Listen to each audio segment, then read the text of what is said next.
Today on TimesCast, the man accused of the devastating twin attacks in Norway claims he didn't act alone. Democrats and Republicans propose separate plans to raise the debt ceiling. And after months of negotiation, N.F.L. players and owners approve a new collective bargaining agreement. Anders Behring Breivik, the man who confessed to killing people in a bombing and shooting spree here last week, appeared in court for the first time on Monday. At the hearing, Mr. Breivik, who is 32, confessed to the crime but pled not guilty. Trond Bernsten, a police officer responsible for security at the summer camp that was attacked on Friday. Like most police officers in Norway, Mr. Bernsten was unarmed. That and the seemingly slow pace of the police response have added fuel to the debate over arming police in Norway. By law, police officers in Norway are not permitted to carry guns and must seek authorization from a chief before they are able to gain access to one.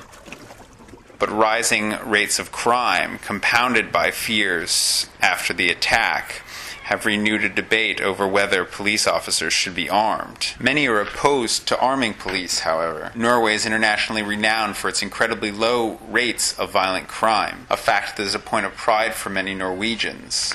Unarmed police officers are a powerful symbol, many here said, that Norway is a peaceful society.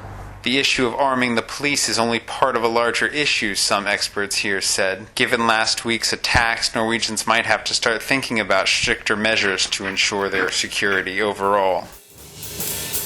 On Capitol Hill, House Republicans and Senate Democrats offer different approaches to raising the debt ceiling. Well, the action now has moved away from the White House and back to Capitol Hill, which is where the president sort of said from the beginning he always thought it should be centered. The central difference between the plan that the House is coming up with and what Harry Reid is coming up with on the Senate side is the time frame.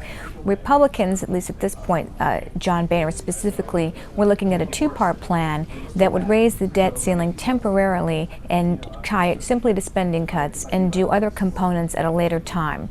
Democrats, the White House, and Harry Reid are very much opposed to this. They want a debt ceiling increase that would take them through the 2012 election, get this issue out of the way. And what they seem to have done in exchange for that is take revenues completely off the table and just tie it to spending cuts. Clearly, investors, traders, all of Wall Street does not like this type of political paralysis on Capitol Hill. You didn't really see any evidence of that, however, in the market so far. But the bigger issue is what happens actually to U.S. ratings. It seems clear now that even with a deal, that is very much in peril. And N.F.L. players approve a new collective bargaining agreement. At last, it appears that we're going to have some NFL football after all. The players voted today, and they agreed unanimously to a deal that the owners had voted on last week. So now, after 4.5 months, the NFL lockout has ended. Players, they've been improvising with their off-season workouts. It's been kind of scattershot. Well, training camps will open over the next several days, perhaps Wednesday, Thursday, Friday. And teams will also begin scrambling to sign free agents, the rookie draft choices. All of these things that ordinarily unfold over a longer period of time are going to be crunched into the course of maybe something like 5 to 10 days even. But it's not all over at that point. Once the players recertify and reunionize, there are still some things that need to be negotiated, including drug testing, retiree benefits. Those are not minor issues for this league. Because the lockout lasted this long, the teams and the players really don't have a choice. All of this stuff has to get done. They can't prolong it because on August 11th, as scheduled, the preseason will begin.